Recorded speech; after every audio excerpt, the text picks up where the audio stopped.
Hello everybody. Welcome to Vikas Commerce Tutorials and I am Mr. Vikas Madke here.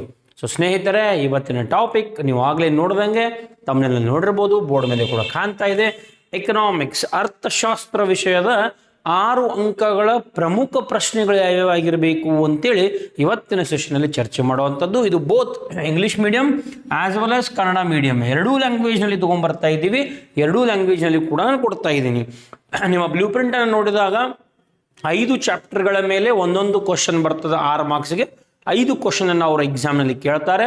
ನೀವು ಬರೀಬೇಕಾಗಿರೋದು 3 answers. 6 × 3 18 marks ಈ section ನಿಮಗೆ ಸಿಗ್ತದೆ. So ಆ 5 questions ಯಾವ್ಯಾವ ಆಗಿರಬೇಕು ಅಂತೇಳಿ ಪ್ರತಿ ಚಾಪ್ಟರ್ನ 2 ಕ್ವಶನ್ಸ್ಗಳನ್ನು ತೊಗೊಂಡ್ಬರ್ತಾ ಇದ್ದೀನಿ. ಅದಾದ ನಂತರ ವಿಡಿಯೋವಿನ ಕೊನೆಗೆ, ವಿಡಿಯೋವಿನ ಎಂಡಿಗೆ ಟಾಪ್ 5 ಕ್ವಶನ್ಸ್ ಯಾವ್ಯಾವು ಅನ್ನೋದನ್ನು ನಾನು ಅಲ್ಲಿಯೂ ಕೂಡ ನಿಮಗೆ ಹೇಳ್ತೀನಿ. ಹಾಗಾಗಿ ವಿಡಿಯೋನ ಸ್ಕಿಪ್ ಮಾಡಿದೆ ಲಾಸ್ಟ್ ತನಕನೂ ತಪ್ಪದೆ ನೋಡಿ ಅಂತ ಹೇಳ್ತಾ, ಸೊ ಯಾರೆಲ್ಲ ನಮ್ಮ ಚಾನಲನ್ನು ಫಸ್ಟ್ ಟೈಮ್ ವಿಸಿಟ್ ಮಾಡ್ತಾ ಇದ್ದೀರಿ, ಸಬ್ಸ್ಕ್ರೈಬ್ ಮಾಡದೆ ನೋಡ್ತಾ ಇದ್ದಾರೆ, ಪ್ಲೀಸ್ ಸಬ್ಸ್ಕ್ರೈಬ್ ಮಾಡ್ಕೊಳ್ಳಿ. ಹಾಗೆ ಅಲ್ಲಿರುವಂಥ ಬೆಲ್ ಐಕನನ್ನು ಪ್ರೆಸ್ ಮಾಡಿದಾಗ ನಾವು ಕಳಿಸುವಂತಹ ಎಲ್ಲ ನೋಟಿಫಿಕೇಶನ್ಸ್ ನಿಮಗೆ ಬಂದು ತಲುಪ್ತದೆ. So let us start our today's session. Welcome to Vikas commerce tutorials.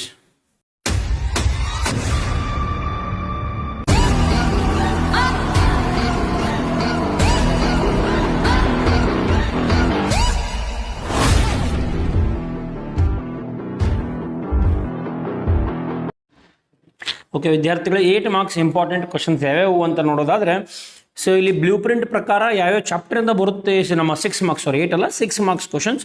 So 6 marks chapter ಯಾವ್ಯಾವು ಅಂತೇಳಿ ನೋಡೋದಾದರೆ, ಇಲ್ಲಿ chapter number 2 theory of consumer behaviour, ಅನುಭೋಗಿಯ ವರ್ತನೆಯ ಸಿದ್ಧಾಂತ ಅಂತ ಕರಿತೀವಿ. ಆ ಚಾಪ್ಟರಿಂದ 6 ಮಾರ್ಕ್ಸಿನ ಪ್ರಶ್ನೆ ಬರ್ತಾ ಇದೆ. ಅದಾದ ನಂತರ theory of firm under perfect competition ಅಂತ ಕರಿತೀವಿ. ಪೈಪೂರ್ಣ ಪೈಪೋಟಿಯಲ್ಲಿ ಉದ್ಯಮ ಘಟಕದ ಸಿದ್ಧಾಂತ ಅಂತ ಕರಿತೀವಿ. ಸೊ ಅದ್ರ ಮೇಲೆ 1 ಕ್ವಶನ್. ಅದಾದ ನಂತರ ನೆಕ್ಸ್ಟ್ ಇದು ಸೂಕ್ಷ್ಮ ಅರ್ಥಶಾಸ್ತ್ರ ಬರುವಂತಹ 2 ಚಾಪ್ಟರ್ಗಳ ಮೇಲೆ ಒಂದೊಂದು ಕ್ವಶನ್ ಅದ. ಸಮಗ್ರ ಅರ್ಥಶಾಸ್ತ್ರದ ಮೇಲೆ 6 ಮಾರ್ಕ್ಸಿನ ಪ್ರಶ್ನೆ. 1 ನ್ಯಾಷನಲ್ ಇನ್ಕಮ್ ಅಕೌಂಟಿಂಗ್ ಅಂತ ಕರಿತೀವಿ, ರಾಷ್ಟ್ರೀಯ ವರಮಾನದ ಲೆಕ್ಕಾಚಾರ ಅಂತ ಕರಿತೀವಿ, ಮನಿ ಆ್ಯಂಡ್ ಬ್ಯಾಂಕಿಂಗ್, ಹಣ ಮತ್ತು ಬ್ಯಾಂಕಿಂಗ್. ಅದಾದ ನಂತರ ಗೌರ್ಮೆಂಟ್ ಬಜೆಟ್ ಆ್ಯಂಡ್ ಎಕನಾಮಿ, ಸರ್ಕಾರ ಮುಂಗಡ ಪತ್ರ ಮತ್ತು ಆರ್ಥಿಕತೆ ಅಂತ ಕರಿತೀವಿ.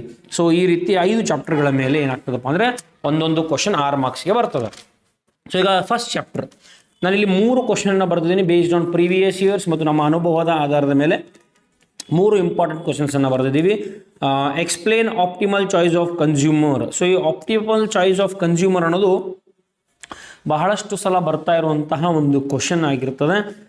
Optimal choice of consumer with the help of diagrams. ಒಂದು ಡಯಾಗ್ರಾಮನ್ನು ಕೊಡುವುದರ ಮೂಲಕ, ಡಯಾಗ್ರಾಮನ್ನು ಮಾಡುವುದರ ಮೂಲಕ ಆಪ್ಟಿಮಲ್ ಚಾಯ್ಸ್ ಆಫ್ ಕನ್ಸ್ಯೂಮರ್ ಬಗ್ಗೆ ನೀವು ಬರೀಬೇಕು. ಅದಾದ ನಂತರ explain law of diminishing marginal utility. One of the famous and very very important question ಇದು. ಯಾವುದು? ಲಾ of diminishing marginal utility with help of table ಅನ್ನು ಮಾಡಬೇಕು, ವಿತ್ ಹೆಲ್ಪ್ ಆಫ್ ಡಯಾಗ್ರಾಮ್. ಒಂದು ಟೇಬಲ್ ಮತ್ತೊಂದು ಡಯಾಗ್ರಾಮ್ ಹಾಕೋದ್ರ ಮೂಲಕ ಡಿಮಿನಿಷಿಂಗ್ ಮಾರ್ಜಿನಲ್ ಯುಟಿಲಿಟಿ ಮೇಲೆ ಅವರು ಒಂದು ಲಾ ಅನ್ನು ಕೇಳ್ತಾ ಇದ್ದಾರೆ. ಒಂದು 6 ಮಾರ್ಕ್ಸ್ ಪ್ರಶ್ನೆ ಬರ್ತದೆ. ಅದಾದ ನಂತರ explain the features of in difference curve with help of diagram. Again ಇದು ಕೂಡ ಡಯಾಗ್ರಾಮ್. ಆಲ್ಮೋಸ್ಟ್ ಎಕನಾಮಿಕ್ಸ್ನಲ್ಲಿ ಕೆಲವೊಂದು ಕ್ವಶನ್ಸ್ ಡಯಾಗ್ರಾಮ್ ಇವೆ, ಕಂಪಲ್ಸರಿ ಡಯಾಗ್ರಾಮ್ ಬರೀಬೇಕು. ಈ ಚಾಪ್ಟರ್ 2 ಅಂದರೆ ಕನ್ಸ್ಯೂಮರ್ ಬಿಹೇವಿಯರ್, ಅನುಭೋಗಿಯ ವರ್ಗೀಕರಣ ಸಿದ್ಧಾಂತ ಅಂತ, ವರ್ತನೆಯ ಸಿದ್ಧಾಂತ ಅಂತ ಕರಿತೀವಿ. ಅನುಭೋಗಿಯ ವರ್ತನೆ ಸಿದ್ಧಾಂತ ಮೇಲೆ ಎಲ್ಲವೂ ಕೂಡ ಡಯಾಗ್ರಾಮ್ ಅದ. ಸೊ ಹಾಗಾಗಿ ಎಲ್ಲವೂ ಕೂಡ ಪರ್ಫೆಕ್ಟ್ ಮಾಡಬೇಕು ನೀವು. Features of in difference curve. ಈಗ ಇದು ಇಂಗ್ಲೀಷ್ ಮೀಡಿಯಮ್ನಲ್ಲಿ. ಸೊ ಯಾವ ಕ್ವಶನ್ಸ್ ಇಲ್ಲಿ ಇಂಪಾರ್ಟೆಂಟ್ ಅಂತ ನೋಡೋದಾದರೆ, ನೀವು 1ನೇ ಕ್ವಶನನ್ನು ಬಿಟ್ಟರೂ ನಡೀತದೆ. ಇನ್ ಕೇಸ್ ನೀವು 100% ನಾನು 3 ಅಭ್ಯಾಸ ಮಾಡ್ತೀನಿ ಅಂದರೆ ಮಾಡಿರಿ. ಸರ್ 3 ಅಭ್ಯಾಸ ಮಾಡಲಿಕ್ಕೆ ಆಗಂಗಿಲ್ಲ, ಯಾವುದಾದ್ರೂ 2 ಅಭ್ಯಾಸ ಮಾಡ್ತೀನಿ ಸರ್ ಅಂದರೆ ಈ ಚಾಪ್ಟರಿಂದ ನೀವು ಈ law of diminishing marginal utility, you should not leave this law of diminishing marginal utility at any point. You should and must study law of diminishing marginal utility and also study features of indifference curve. Is it clear? Okay, ಈಗ ಕನ್ನಡ ಮೀಡಿಯಮ್ಗೆ ಬರ್ತೀನಿ. ನಾನು first ಚಾಪ್ಟರ್ನ ತೆಗೆದುಕೊಂಡು, first chapter ಯಾವುದಪ್ಪ ಅಂದರೆ ಅನುಭೋಗಿಯ ವರ್ತನೆಯ ಸಿದ್ಧಾಂತ ಅಂತ ಕರಿತೀವಿ. ಸೊ ಇಲ್ಲಿ ಅನುಭೋಗಿಯ ವರ್ತನೆಯ ಸಿದ್ಧಾಂತ ಅಂತ ಅಂದಾಗ ಈ ಫಸ್ಟ್ 3 ಕ್ವಶನ್ಸನ್ನು ಮಾಡಿದ್ದೀನಿ. 3 ಕ್ವಶನ್ಸ್ ಯಾವ್ಯಾವು ಅಂತ ನೋಡೋದಾದರೆ, ಅನುಭೋಗಿಯ ಆದರ್ಶ ಆಯ್ಕೆಯನ್ನು ರೇಖಾಚಿತ್ರದ ಸಹಾಯದಿಂದ ವಿವರಿಸಿ ಅಂತೇಳಿ ಕೇಳಕತ್ತಾರೆ ಅವರು. ಅನುಭೋಗಿಯ ಆದರ್ಶ ಆಯ್ಕೆಯನ್ನು ರೇಖಾಚಿತ್ರದ ಸಹಾಯದಿಂದ ವಿವರಿಸಿ. ಸೊ ಈ ರೀತಿ ಒಂದು ಪ್ರಶ್ನೆ ಕೂಡ ನಿಮಗೆ ಎಕ್ಸಾಮ್ನಲ್ಲಿ ಬರಬಹುದು. ಅದಾದ ನಂತರ ಇಳಿಮುಖ ಸೀಮಾಂತ ತುಷ್ಟಿಗುಣ ನಿಯಮವನ್ನು ಕೋಷ್ಟಕ ಮತ್ತು ರೇಖಾಚಿತ್ರದ ಸಹಾಯದಿಂದ ವಿವರಿಸಿ. One of the very very important question ಇದು. ಯಾವುದು? ಈ ಎರಡನೇ ಕ್ವಶನ್ ಇಳಿಮುಖ ಸೀಮಾಂತ. ಇಳಿಮುಖ ಸೀಮಾಂತದ ಮೇಲೆ ಬಹಳಷ್ಟು ಸಲ ಕ್ವಶನ್ ಬಂದದ, ಈ ಸಲ ಕೂಡ ಬರುವಂಥ ಸಾಧ್ಯತೆ. ಹಾಗಾಗಿ ಯಾವುದೇ ಪರಿಸ್ಥಿತಿಯಲ್ಲಿ ಈ ಕ್ವಶನ್ನ ಬಿಟ್ಟು ಹೋಗೋ ಮಾತೇ ಇಲ್ಲ. ಇಳಿಮುಖ ಸೀಮಾಂತ ತುಷ್ಟಿಗುಣ ನಿಯಮವನ್ನು ಕಂಪಲ್ಸರಿ ಕೋಷ್ಟಕ ಮತ್ತು ರೇಖಾಚಿತ್ರದ ಮೂಲಕ ನೀವು ಬರೀಬೇಕಾಗ್ತದೆ. ಅದಾದ ನಂತರ ಔದಾಸೀನ್ಯ ವಕ್ರರೇಖೆಯ ಲಕ್ಷಣಗಳು ರೇಖಾಚಿತ್ರದೊಂದಿಗೆ ವಿವರಿಸಿ. ಸೊ ಮತ್ತೊಂದು ಏನು ಕೇಳಾಗತ್ತರಲ್ಲಿ ಔದಾಸೀನ್ಯ ವಕ್ರರೇಖೆಯ ಲಕ್ಷಣಗಳನ್ನು ಬರಿಬೇಕು. ಇದು ಕೂಡ ಕಂಪಲ್ಸರಿ ಓದ್ರಿ. ಯಾರು ನಾನು ಅಭ್ಯಾಸ ಮಾಡ್ತೀನಿ ರೀ ಸರ್ 3 ಓದ್ತೀನಿ ಅಂತೀರಿ, 3 ಓದ್ರಿ. ಕನ್ನಡ ಮೀಡಿಯಮ್ದವರು ಇಲ್ಲ ಅಂದರೆ 2 ಓದಿದ್ರೆ 2 ಓದ್ರಿ. ಒಂದು ಇಳಿಮುಖ ಸೀಮಾಂತ ಓದ್ರಿ, ಮತ್ತೊಂದು ಔದಾಸೀನ್ಯ ವಕ್ರರೇಖೆಯ ಲಕ್ಷಣಗಳನ್ನು ಓದ್ರಿ. Okay, next coming to chapter number 4. So 4ನೇ ಚಾಪ್ಟರ್ ಮೇಲೆ ಕೂಡ ಒಂದು ಕ್ವಶನ್ ಬರ್ತದೆ. The theory of the firm under perfect competition. There is one question which is being asked. Again I have given 3 questions here. So out of 3 there will be one question. So we'll see which question may come in exam.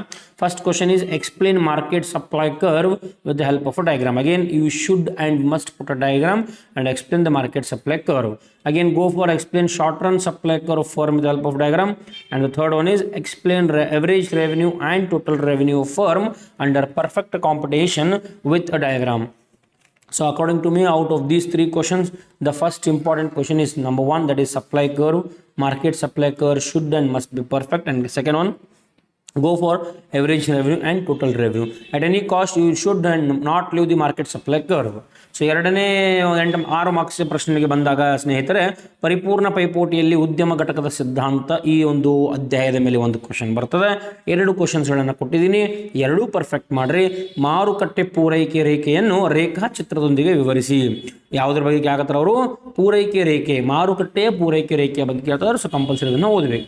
ಅದಾದ ನಂತರ ಪರಿಪೂರ್ಣ ಪೈಪೋಟಿಯಲ್ಲಿ ಸಂಸ್ಥೆಯ ಒಟ್ಟು ಆದಾಯ ಮತ್ತು ಸರಾಸರಿ ಆದಾಯವನ್ನು ವಿವರಿಸಿ. ಒಂದು ಸಂಸ್ಥೆಯಲ್ಲಿ ಬರುವಂಥ ಒಟ್ಟು ಆದಾಯ ಮತ್ತು ಸರಾಸರಿ ಆದಾಯದ ಬಗ್ಗೆ ನೀವು ಇಲ್ಲಿ ವಿವರಣೆಯನ್ನು ನೀಡಬೇಕು. ಸೊ 2 ಪರ್ಫೆಕ್ಟ್ ಮಾಡಿರಿ. ಜಾಸ್ತಿ ಪರ್ಫೆಕ್ಟ್ ಮಾಡಬೇಕಾಗಿರೋದು ನಂಬರ್ 1 ಯಾವುದು? ಪೂರೈಕೆ ರೇಖೆ, ಮಾರುಕಟ್ಟೆ ಪೂರೈಕೆ ರೇಖೆ ಬಗ್ಗೆ ಪರ್ಫೆಕ್ಟ್ ಆಗ್ರಿ. ಸೊ ಇದು 2ನೇ ಇಂಪಾರ್ಟೆಂಟ್ ಕ್ವಶನ್. ಸೊ ಇವು ಸೂಕ್ಷ್ಮ ಅರ್ಥಶಾಸ್ತ್ರದಲ್ಲಿ ಬರುವಂತಹ 2 ಚಾಪ್ಟರ್ ಒಂದೊಂದು ಕ್ವಶನ್. ಇನ್ನು ನೆಕ್ಸ್ಟ್ ಪಾರ್ಟ್ ಬಿ ಬರ್ತದೆ, ಸಮಗ್ರ ಅರ್ಥಶಾಸ್ತ್ರ. ಸೊ ಸಮಗ್ರ ಅರ್ಥಶಾಸ್ತ್ರದ ಮೇಲೆ ನಿಮಗೆ 3 ಚಾಪ್ಟರ್ ಮೇಲೆ ಒಂದೊಂದು ಕ್ವಶನ್ ಬರ್ತದೆ. ಸಮಗ್ರ ಅರ್ಥಶಾಸ್ತ್ರದಲ್ಲಿ ಬರುವಂತಹ ಚಾಪ್ಟರ್ ನಂಬರ್ 2 ರಾಷ್ಟ್ರೀಯ ವರಮಾನದ ಲೆಕ್ಕಾಚಾರ, ನ್ಯಾಷನಲ್ ಇನ್ಕಮ್ ಅಕೌಂಟಿಂಗ್ ಅಂತ ಕರಿತೀವಿ. ಸೊ ಇದು 17 ಮಾರ್ಕ್ಸ್ ಇರುವಂಥ ಚಾಪ್ಟರ್. ಕಂಪಲ್ಸರಿ ಇದನ್ನು ಸ್ಟಡಿ ಮಾಡಲೇಬೇಕು. ಸೊ ಫಸ್ಟ್ ಕ್ವಶನ್, ಸಮಗ್ರ ಆರ್ಥಿಕತೆಯ ಅನನ್ಯತೆಗಳನ್ನು ವಿವರಿಸಿ. ಕಂಪಲ್ಸರಿ ಅಂದ್ರೆ ಕಂಪಲ್ಸರಿ, ಶತಾಯಗತಾಯ ಅದನ್ನು ಓದ್ರಿ, because very very important question. ಸಮಗ್ರ ಆರ್ಥಿಕತೆಯ ಅನನ್ಯತೆಗಳನ್ನು ವಿವರಿಸಿ, ಇದನ್ನು ಓದಲೇಬೇಕು. ಅದಾದ ನಂತರ ದೇಶದ ಕಲ್ಯಾಣದ ಸೂಚ್ಯಾಂಕವಾಗಿ GDPಯ ಮಿತಿಗಳು, GDP ಗ್ರಾಸ್ ಡೊಮೆಸ್ಟಿಕ್ ಪ್ರಾಡಕ್ಟ್ ಅಂತ ಕರಿತೀವಿ. ಅರ್ಥ ಆಯ್ತಾ? ಗ್ರಾಸ್ ಡೊಮೆಸ್ಟಿಕ್ ಪ್ರಾಡಕ್ಟ್, ದೇಶೀಯ ಉತ್ಪನ್ನ ಅಂತ ಕರಿತೀವಿ. ಅದರ ಮಿತಿಗಳನ್ನು ನೀವು ಬರಿಬೇಕಾಗ್ತದೆ. Is it clear? ಸೊ 2ರಾಗ ಯಾವುದನ್ನು ಜಾಸ್ತಿ ಓದಬೇಕು ಅಂದರೆ ಸಾಧ್ಯವಾದರೆ 2 ಓದಿ, ಇಲ್ಲ ಅಂದರೆ ಇದು ಒಂದೇ ಓದ್ರಿ. Okay, so English medium. Coming to macro economics, we have 3 chapters of 6 marks questions in macroeconomics. Chapter number 2 under macroeconomics, that is national income accounting. One of the very important question, macroeconomic identities, GNP, NNP, NDP, GDP ಬರ್ತಾವಲ್ಲ ಆ question ಇದು. So macroeconomic identities compulsory at any cost ಇದನ್ನು ಓದಲೇಬೇಕು. ಆಮೇಲೆ ಈ question 17 ಈ chapter 17 marks ಇರುವಂಥ chapter ಆಗಿರ್ತದೆ ಸ್ನೇಹಿತರೆ. ಸೊ 17 ಮಾರ್ಕ್ಸ್ ಇರುವಂಥ ಚಾಪ್ಟರ್ನ ಇದನ್ನು ಬಿಟ್ಟು ಹೋಗೋ ಮಾತೇ ಇಲ್ಲ, ಕಂಪಲ್ಸರಿ ಇದನ್ನು ಸ್ಟಡಿ ಮಾಡಬೇಕು.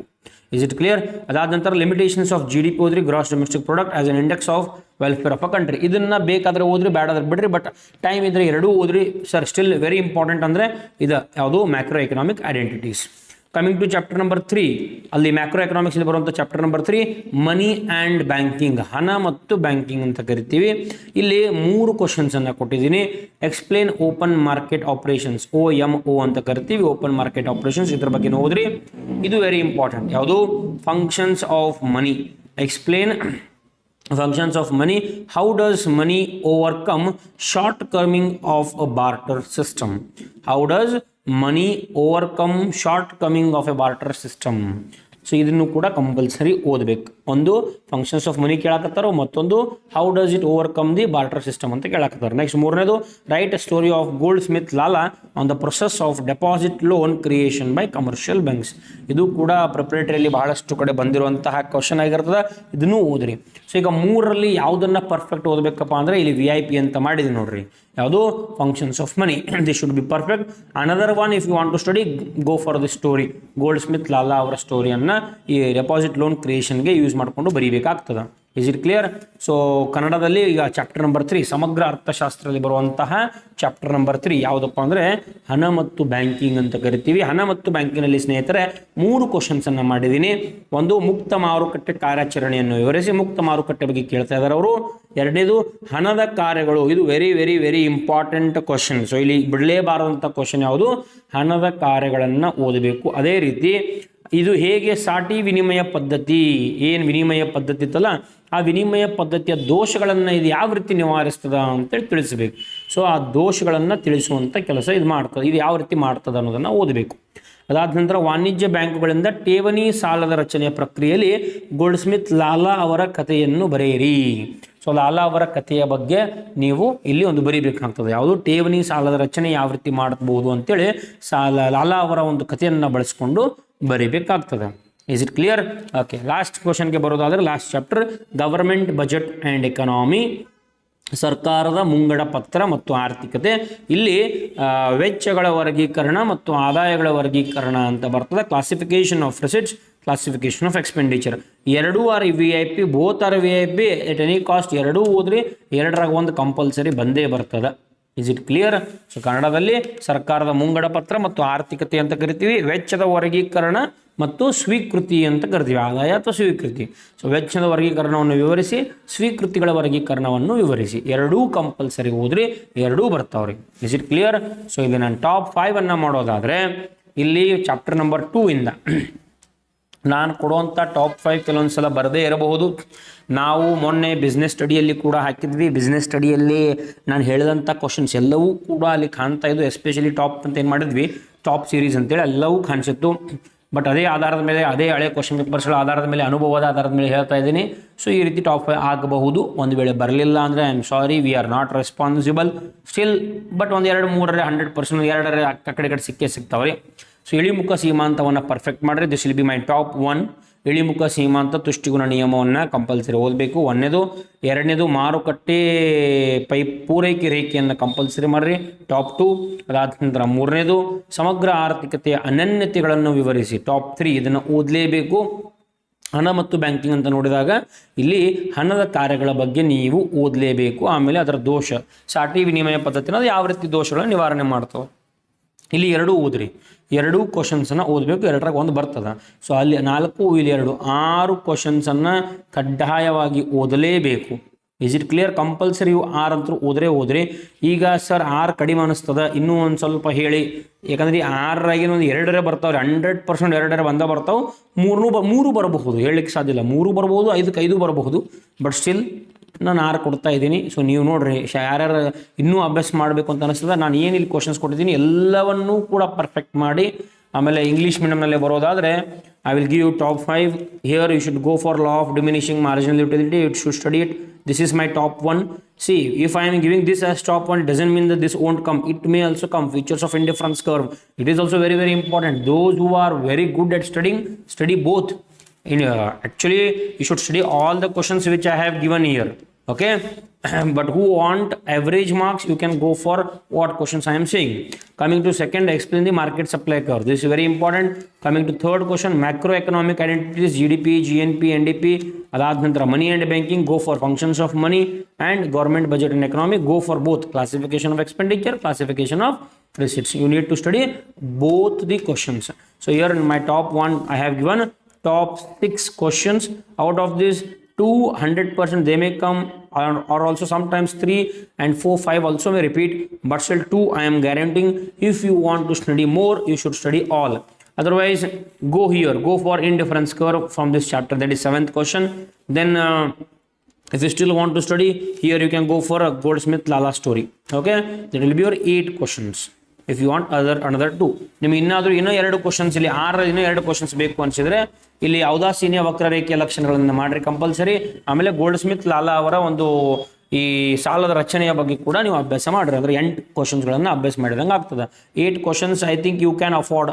8 ಕ್ವಶನ್ಸ್ ಮಾಡ್ರಿ, 8ರ 3 100% ಬಂದೇ ಬರ್ತದೆ. ಓಕೆ, ಸೊ ಯಾರೆಲ್ಲ ನಮ್ಮ ಚಾನಲನ್ನು ಫಸ್ಟ್ ಟೈಮ್ ಜಾಯ್ನ್ ಆಗ್ತಾ ಇದ್ರಿ, ಅಲ್ಲಿ ನಿಮಗೆ ಡಿಸ್ಕ್ರಿಪ್ಷನ್ ಬಾಕ್ಸ್ನಲ್ಲಿ ಟೆಲಿಗ್ರಾಮ್ ಚಾನಲ್ನ ಲಿಂಕ್ ಸಿಗ್ತದೆ. ಲಿಂಕನ್ನು ಕ್ಲಿಕ್ ಮಾಡೋದ್ರೊಂದಿಗೆ ಜಾಯ್ನ್ ಆಗಿ ಈ 2 English medium as well as Kannada medium ಇದರ ಒಂದು ಫೋಟೋ ಕಾಪಿ ನಾನು ಅಲ್ಲಿ ಕಳಿಸಿರ್ತೀನಿ. So thank you for watching Vikas commerce Tutorials. ಇದಾದ ನಂತರ 4 ಮಾರ್ಕ್ಸ್ನ ಇಂಪಾರ್ಟೆಂಟ್ ಕ್ವಶನ್ಸನ್ನು ತೊಗೊಂಬರ್ತೀನಿ, ವೆರಿ ಸೂನ್ ತೊಗೊಂಬರ್ತೀನಿ. ಇವತ್ತೇ ಅದು ಕೂಡ ಅಪ್ಲೋಡ್ ಆಗ್ತದೆ.